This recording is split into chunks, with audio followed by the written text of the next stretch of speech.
Hello hello hello chemistry वाले भैया, आप सबों का हमारे आपके इस चैनल में हार्दिक स्वागत करते हैं।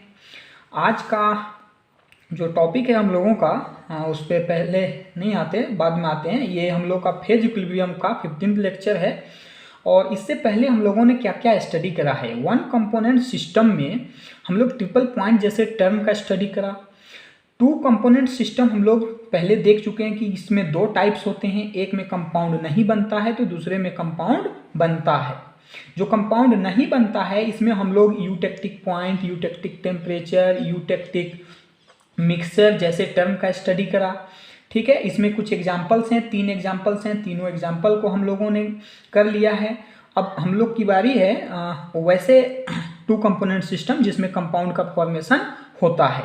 ठीक है, तो ऐसे सिस्टम में हम लोग जो टर्म का स्टडी करने वाले हैं वो है congruent melting point and incongruent melting point. इन दो टर्म के बारे में हम लोग स्टडी करने वाले हैं। ठीक है, अच्छा, हम लोग यहाँ पे जो आज का लेक्चर में सीखेंगे, पहला तो कॉन्ग्रुएंट मेल्टिंग पॉइंट किसको बोलते हैं, क्या है, ये समझेंगे। साथ ही साथ हम लोग टू कंपोनेंट सिस्टम, वैसा टू कंपोनेंट सिस्टम जिसमें कि कंपाउंड का फॉर्मेशन होता है, उसका फेज डायग्राम कैसे ड्रॉ किया जाता है या कैसा होता है, इसके बारे में हम लोग सीखेंगे आज। ठीक है, तो डेफिनेशन पे बाद में आएंगे, उससे पहले हम लोग समझ लेते हैं कि टू कंपोनेंट सिस्टम में होता क्या है। हम मान लिए हैं कि दो कंपोनेंट ए एंड बी हैं। ठीक, और ये हम लोगों का यहाँ पे ए 100% है और बी कितना है, 0% है। इसमें ए 100% है, बी कितना, सॉरी, ए 0% है, बी कितना है, 100% है। ठीक है, इतनी सी बात। हमेशा की तरह यहाँ पे टेम्परेचर रखते हैं वाई एक्सिस में और यहाँ पे कंपोजिशन रखते हैं। ठीक, अच्छा, ये जो है हम लोग का ये प्योर ए का हम लोग का फ्रीजिंग पॉइंट है या मेल्टिंग पॉइंट है। Freezing point and melting point same ही होता है। ठीक, जब आप सॉलिड को मेल्ट करते हो तो मेल्टिंग पॉइंट बोलते हो, और जब लिक्विड को फ्रीज करते हो तो उसी को फ्रीजिंग पॉइंट बोलते हो। ठीक, तो यहाँ पे हम लोग स्टार्ट लेते हैं कि 100% यदि हम लोग का ए हो, प्योर ए हो, तो उसका फ्रीजिंग पॉइंट ये है। लेकिन यदि हम कंपोजिशन चेंज करते हैं, यानी कि 95% ए ले लें, 5% बी ले लें, तब क्या होगा, कंपोजिशन चेंज होने के बाद हम लोग का फ्रीजिंग पॉइंट डिक्रीज करेगा। ठीक है, फ्रीजिंग पॉइंट क्या करेगा, डिक्रीज करेगा। हम लोग अब क्या फ्रीज कर रहा है, यहाँ पे तो फ्रीज कर रहा है, तो यहाँ से हम लोग को क्या मिलने वाला है, ए सॉलिड मिलने वाला है। साथ ही साथ ये 100% नहीं मिलता है, यानी कि इसमें हम लोगों का ए सॉलिड, इस वाले एरिया में ए सॉलिड प्लस में क्या होगा, लिक्विड होगा। किसका लिक्विड होगा, ए प्लस बी का होगा। यानी कि इस कर्व पे हम लोग, ठीक है, पी क्यू कर्व पे कहीं भी जाएं, हम लोग को क्या मिलने वाला है, ए सॉलिड हम लोग का सॉलिडिफाई होने वाला है। ए हम लोग का सॉलिडिफाई होने वाला है। यहाँ से यहाँ तक, यहाँ इस पॉइंट पे जब हम लोग पहुंचे तब क्या होना चाहिए था, जो इससे पहले टू कंपोनेंट सिस्टम पढ़े हैं जिसमें जो होता था, तो ए सॉलिड फ्रीज होता था एंड बी सॉलिड फ्रीज होता था। लेकिन यहाँ पे चीज बदल जाएगा। यहाँ पे आपका ए सॉलिड तो बनेगा, ए सॉलिडिफाई तो होगा, लेकिन साथ ही साथ आपका बी सॉलिड नहीं बल्कि ए बी सॉलिड आपका सॉलिडिफाई होगा। यही फर्क है। ठीक है, जिसमें कंपाउंड नहीं बनता है और जिसमें कंपाउंड बनता है में यही फर्क है। ठीक है, टू टाइप्स में। तो यहाँ पे ए सॉलिड एंड क्या बना हम लोग का, ए बी सॉलिड बना। ठीक, अब इस पॉइंट के बाद हम कंपोजिशन चेंज करेंगे तो हमको क्या मिलेगा, A B solid, A B solid and liquid किसका, ए प्लस बी का, क्योंकि ए बी सॉलिड 100% नहीं बनेगा। अब फिर से हमको क्या मिला, A B solid, A B solid, A B solid, A B solid, A B solid. ठीक है, यानी कि यहाँ पे हम लोगों को मिल क्या रहा है, ए बी सॉलिड मिल रहा है और प्लस में हम लोग का क्या हो रहा है, इक्विलिब्रियम में है, क्या है, लिक्विड।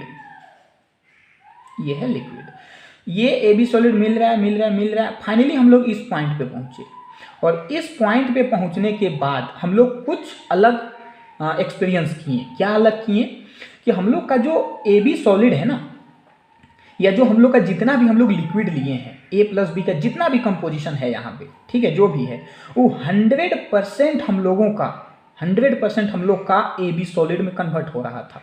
100%, या फिर हम लोग जितना ए बी सॉलिड है इस पॉइंट पे आने के बाद वो 100% ए प्लस बी लिक्विड में लिक्विफाई हो रहा था या मेल्ट कर रहा था। ये जो टेम्परेचर होगा, ये टेम्परेचर जहाँ पे A plus B liquid 100% A B solid में कन्वर्ट हो रहा था, या A B solid 100% A plus B liquid में कन्वर्ट हो रहा था। इस टेम्परेचर को कहा जाता है congruent melting point. I hope ये टर्म आपको अभी क्लियर हुआ होगा। ठीक, अच्छा, इसी को हम लोग बी के रिस्पेक्ट में समझ सकते हैं। बी 100% है, उसका फ्रीजिंग पॉइंट ये है। अब जैसे परसेंटेज उसका कम करेंगे, फ्रीजिंग पॉइंट हम लोग का कम होने लगेगा। यहाँ पे क्या बनने लगेगा, बी का सॉलिड बनने लगेगा, साथ ही साथ यहाँ पे लिख देते हैं बी का सॉलिड बनने लगेगा एंड लिक्विड होगा। किसका लिक्विड होगा, ए एंड बी का, ए प्लस बी का लिक्विड होगा। दिख रहा है, यस, ए प्लस बी का लिक्विड होगा। ठीक है, तो यहाँ से ए बी सॉलिड बन रहा है, ए बी सॉलिड बन रहा है। इस पॉइंट में आने के बाद हमको क्या मिलना था, बी सॉलिड मिलना था एंड ए सॉलिड मिलना था, बट ऐसा हुआ नहीं। यहाँ हम लोग के आने के बाद बी सॉलिड तो मिला, बट ए सॉलिड के बजाय हम लोग को ए बी सॉलिड मिला।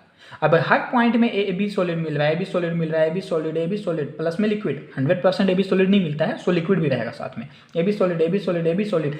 इस पॉइंट में जब पहुंचे तो क्या हुआ, ए बी सॉलिड मिला, वो भी 100% मिला, मतलब एक भी लिक्विड नहीं बचा।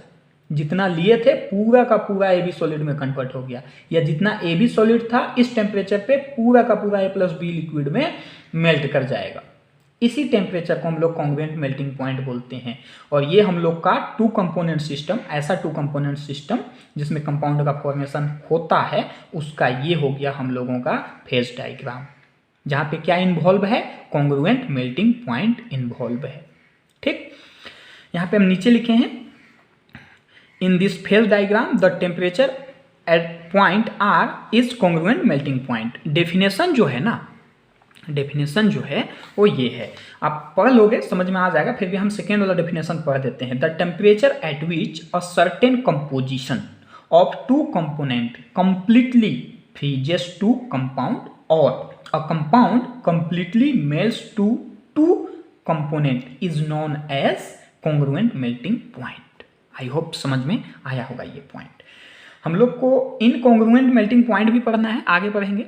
उससे पहले हम लोग इससे जो नेक्स्ट लेक्चर होगा उसमें हम लोग मैग्नीशियम जिंक सिस्टम का फेज डायग्राम स्टडी करेंगे। पहले आप कॉन्ग्रुएंट मेल्टिंग पॉइंट को कवर कर लो फिर। ठीक, थैंक यू।